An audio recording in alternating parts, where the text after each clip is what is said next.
Ήφαιστος, ο άγνωστος θεός και δημιουργός του ανθρώπου. Οι Ολύμπιοι θεοί, ενώ ήταν πλασμένοι από τους αρχαίους Έλληνες με ανθρώπινη μορφή και ανθρώπινο σώμα, διακρίνονταν για την εξαιρετική τους ομορφιά. Τα μαλλιά και το πρόσωπό τους ακτινοβολούσαν και η μορφή τους μπορούσε να μαγέψει και να γαληνέψει και τα πιο άγρια θηρία της φύσης. Τα σώματά τους ήταν αρμονικά πλασμένα με τις τελειότερες αναλογίες. Όμως ανάμεσά τους ζούσε και ένας θεός που εκτός από την ακατανίκητη δύναμή του και την αθανασία του δεν έμοιαζε καθόλου με τους υπόλοιπους. Αυτός ήταν ο Ήφαιστος, ο θεός προστάτης της φωτιάς, της σιδηρουργίας, των πέτρινων κατασκευών και της γλυπτικής. Γιος του Δία και της Σύρας, από τη γέννησή του ακόμα γνώρισε την εγκατάλειψη, τον εκδιωγμό και την περιφρόνηση. Ο Ήφαιστος είναι ο πιο άσχημος από τους θεούς, μαυριδερός και κουτσός, τόσο που η αποκρουστική του όψη τον κάνει ανεπιθύμητο μεταξύ των υπόλοιπων θεών του Ολύμπου. Παρουσιαζόταν με παχιά και μακριά γενιάδα, με χοντρά και άσχημα χαρακτηριστικά. Επιπλέον ήταν κοντός και χοντρός, με αδύναμα πόδια που δεν μπορούσαν να συγκρατήσουν εύκολα το βάρος του. Είχε δασίτριχο στήθος και τα μπράτσα του ήταν τεράστια από τη συνεχή δουλειά στο εργαστήρι του. Σχετικά με τα πρώτα χρόνια της ζωής του και την αναπηρία που αντιμετώπιζε με το πόδι του, δίδονται πολλές και ποικίλες εξηγήσεις. Μία παράδοση μας αναφέρει ότι η Ήρα, μόλις γέννησε τον Ήφαιστο επάνω στον Όλυμπο, ζήτησε να δει το μωρό της.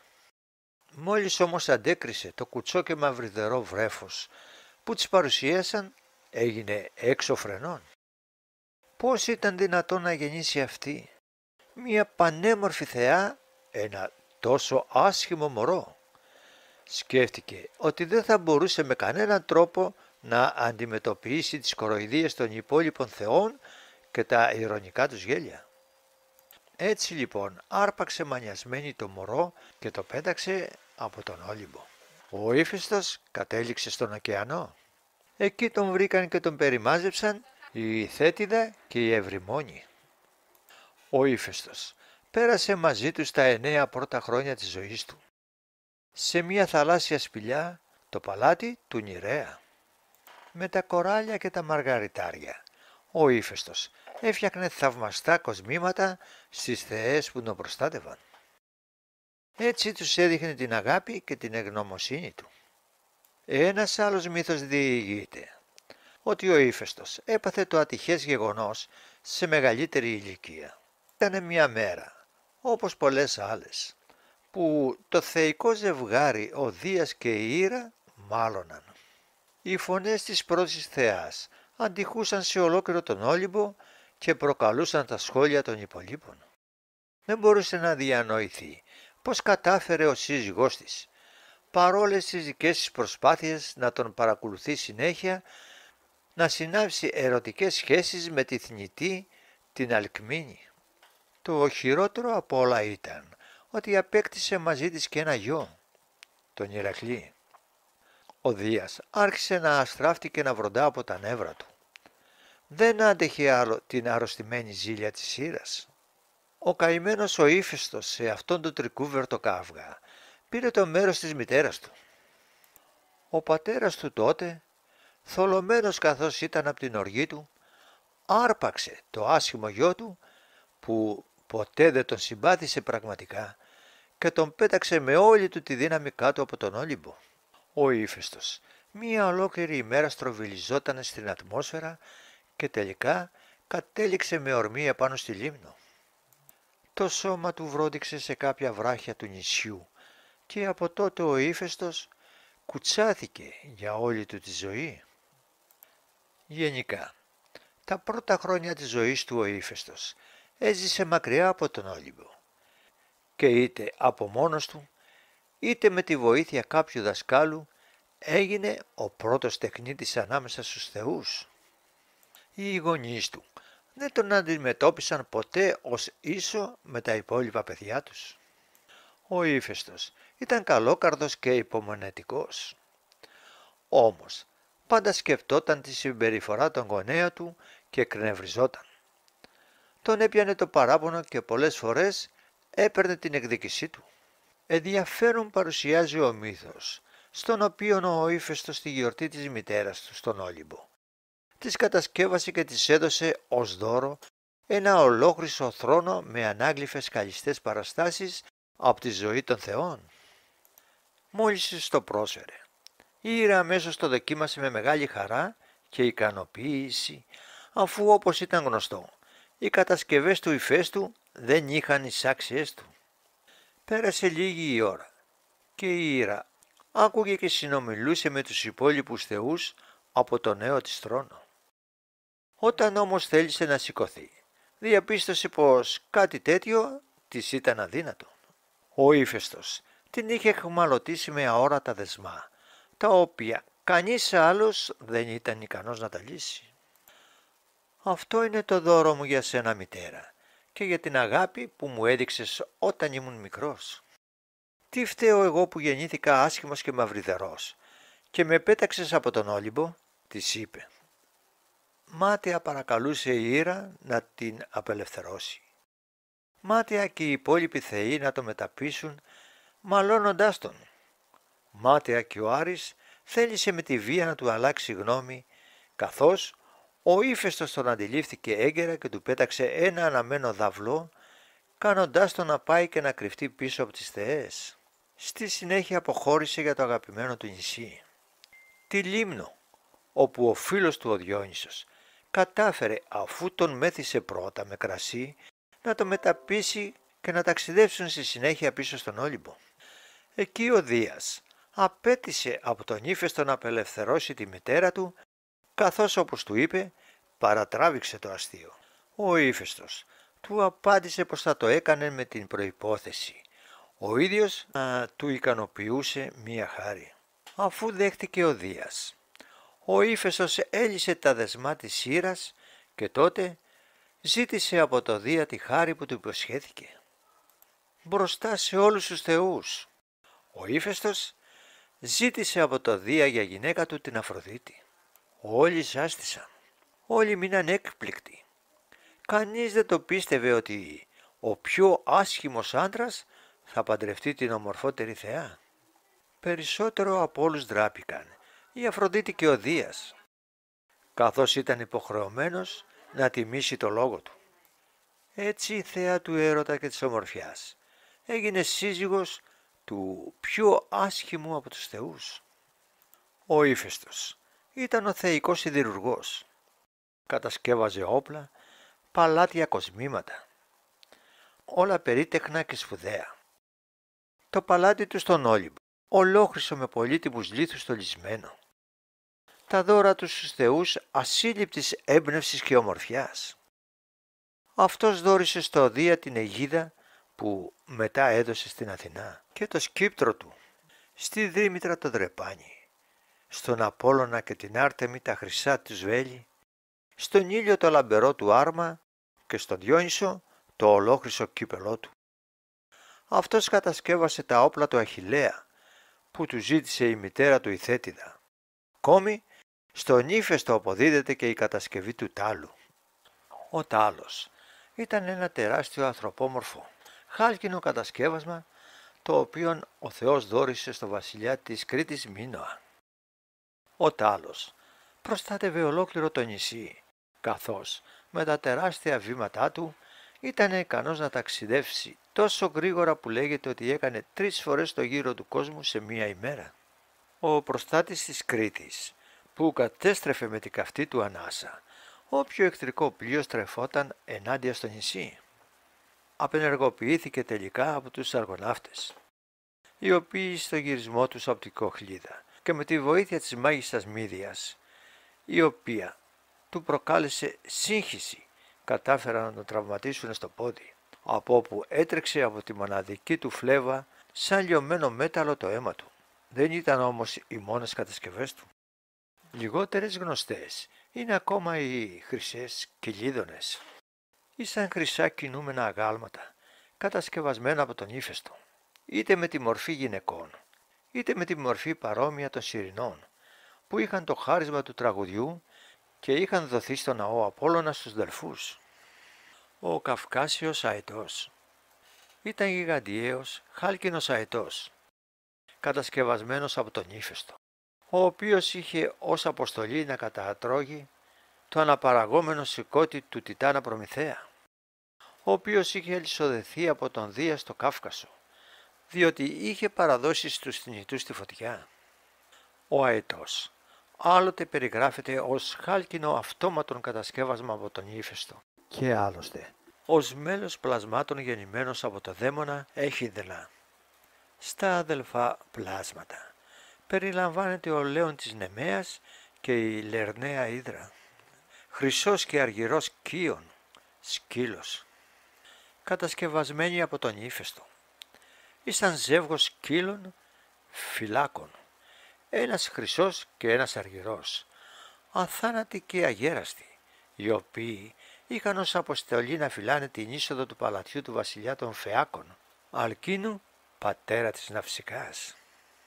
Χάλκινοι ταύροι, ζεύγος χάλκινων ταύρων, με πύρινη αναπνοή, κατασκευασμένοι από τον ύφεστο για το βασιλιά της Κοχλίδας Αιήτ, υπήρξαν από τους άθλους του Ιάσονα, ο οποίος προκειμένου να πάρει το χρυσόμαλο δέρας έπρεπε να ζεύσει τους εν λόγω ταύρους και να σπείρει ένα χωράφι χρησιμοποιώντας ως αλέτρι τα μαγικά δόντια του δράκοντα. Χρυσές κόρες, ζεύγος χρυσών πανέμορφων κορασίδων, κατασκευασμένων από τον ύφεστο, οι οποίες διέθεταν το χάρισμα του λόγου και της σκέψης, με αποστολή να υπηρετούν τον ύφεστο στην Ολύμπια κατοικία του. Καβυριακή ύπη, ήταν ζεύγος χάλκινων ύπη, με πύρινη ανάσα, κατασκευασμένη από τον ύφεστο, οι οποίοι είχαν ως αποστολή να σύρουν το άρμα των καφύρων. Χρυσοί τρίποδες, αποτελούνται από 20 χρυσούς αυτοκινούμενους τρίποδες με τροχούς, τους οποίους είχε κατασκευάσει ο ύφεστος προκειμένου να μετακινούνται οι θεοί στις αίθουσες του Ολύμπου κατά τη διάρκεια των εορτών. Η Λίμνος είναι ένα ηφαιστειογενές νησί και η κυριότερη μορφή του, ο Μόσχυλος, έγινε το σημαντικότερο κέντρο της λατρείας του ηφαίστου. Ο ύφαιστος είναι εξαιρετικά σημαίνον θεός, καθώς σχετίζεται με τη φωτιά, νοητικό πυρ, γνώση. Μπορεί ο Προμηθέας να κλέψει τη φωτιά, νοητικό πυρ, γνώση, για να το χαρίσει στους ανθρώπους. Δημιουργός όμως τόσο της φωτιάς, όσο και των ανθρώπων ήταν ο ύφαιστος. Ο ύφαιστος θεωρούταν ο θεός των μεταλλουργών και σιδηρουργών, οι οποίοι διδάχθηκαν από αυτόν την κατεργασία των μετάλλων και τη χρησιμοποίηση της φωτιάς. Ο ύφαιστος λατρευόταν στη Λίμνο όπου βρισκόταν το εργαστήρι του σιδηρουργού Θεού. Δεν είναι φυσικά τυχαίο πως στη Λίμνο τελούνται τα σεπτά και πανάρχια καβύρια μυστήρια. Σύμφωνα με το λίμνιο συγγραφέα Φιλόστρατο, κατά τη διάρκεια των καβυρίων μυστηρίων έσβηναν όλες τις φωτιές επί 9 ημέρες σε όλο το νησί. Την ένατη ημέρα έφτανε στο λιμάνι ένα πλοίο που το είχαν στείλει στη Δήλο για να φέρει τη φωτιά. Το περίμενε ανυπόμονα ένα μεγάλο πλήθος που όλο το διάστημα προσευχόταν. Σαν έφτανε το πλοίο στο λαό, μοίραζαν τη φωτιά, όχι για καθημερινή χρήση, μα για των τεχνητών τα εργαστήρια. Άρχιζε και πάλι στο τόπο μια νέα ζωή. Δεν είναι φυσικά επίσης τυχαίο πως το πυρ αποτελούσε στην αρχαία και όχι μόνο σκέψη, το βασικό συστατικό της δημιουργίας του σύμπαντος. Ο Πυθαγόρας δίδασκε λόγου χάρη πως όλα τα ουράνια σώματα περιστρέφονται γύρω από ένα κεντρικό πυρ με αρμονία.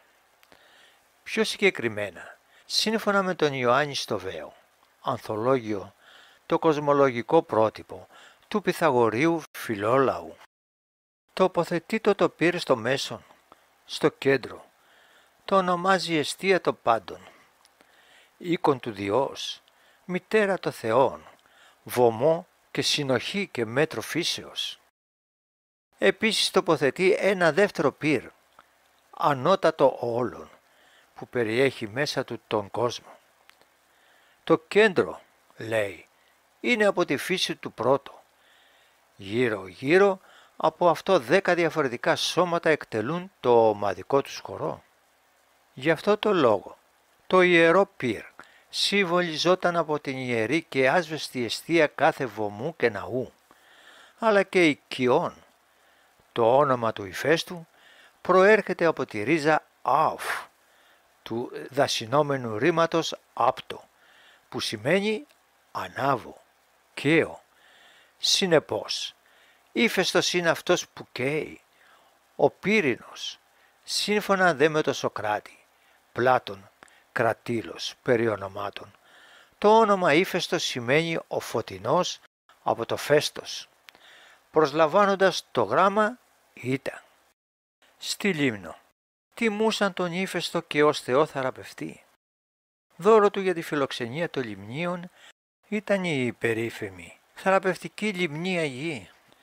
Γι' αυτό το λόγο, ο Φιλοκτήτης, ο διάσημος τοξοβόρος των Ελλήνων, κατά την εκστρατεία της Τρίας, αφέθηκε εδώ, ώστε να γιατρευτεί από την πληγή του από το δάγκωμα φιδιού με τη λιμνία γη. Η συνεισφορά και ο συμβολισμός του ηφαίστου, τόσο στη θεϊκή όσο και στην ανθρώπινη ιστορία, είναι υποτιμημένη. Το πυρ και η μεταλλουργία είναι ενδεικτικά της σπουδαιότητας των δυνάμεων που εκφράζει ο Θεός. Το σημαντικότερο όλων όμως είναι η αναπηρία του Θεού. Πώς μπορεί ένας Θεός να είναι κουτσός, έστω και μετά από ατύχημα? Στην πραγματικότητα, τιμωρία. Ας δούμε τι μας αποκαλύπτουν οι αρχαίες πηγές. Την δική σας, 1000 χρόνια πριν τη δική μας, παίρνοντας το σπέρμα σας από τη γη και τον ύφαιστο. Προτέραν μεν την παρ ημίν έτεσιν, χιλής εκ γης τε και ηφαίστου. Το σπέρμα παραλαβούσαν ημών, λέγει ο Αιγύπτιος ιερέας στο Σόλωνα, αναφερόμενος στην πόλη των Αθηνών. Τιμαίος 23. Τι θα υποστήριζε κανείς για τη δημιουργία του ηφαίστου? Όπως μας λέγει ο Πρόκλος, στο εις Τιμίων Πλάτωνα βιβλίο Α, 142,22 και 144,19, ότι ανήκει ο ύφαιστος στη δημιουργική σειρά και όχι στη ζωογονική ή στη συνενοχική, συνενετική ή σε κάποια άλλη σειρά. Το δηλώνουν οι θεολόγοι των Ελλήνων παρουσιάζοντας τον να δουλεύει το χαλκό και να κουνάει τα φυσερά και γενικά σαν εργατοτεχνίτη. Ότι είναι δημιουργός των αισθητών και όχι των ψυχικών ή των νοητικών έργων. Και αυτό το δηλώνουν οι ίδιοι. Γιατί η κατασκευή του εσώπτρου και η χαλκία και η χολία και πάντα τα τι αυτά σύμβολα της περί αισθητών αυτού ποιήσεως έστι. Αλλά και ότι είναι δημιουργός είναι φανερόν από τους ίδιους, οι οποίοι λένε ότι αυτός έπεσε από ψηλά, από τον Όλυμπο, μέχρι γης και υμνούν όλες τις υποδοχές των εγκοσμίων θεών σαν ηφαιστότευκτους. Αν, λοιπόν, υποστηρίζουμε ότι τα πράγματα έχουν έτσι, τούτος ο Θεός θα είναι ο καθολικός δημιουργός της σωματοειδούς απόστασης συστάσεως και τας εμφανής έδρας προευτρεπίζων προετοιμάζει τον Θεόν, συμπληρώνοντας τα πάντα για τη μία ενιαία αρμονία του κόσμου, γεμίζοντας όλα τα δημιουργήματα με σωματική ζωή και διακοσμώντας και συγκρατώντας με τα είδη τη σκληρότητα και την πυκνότητα της ύλης.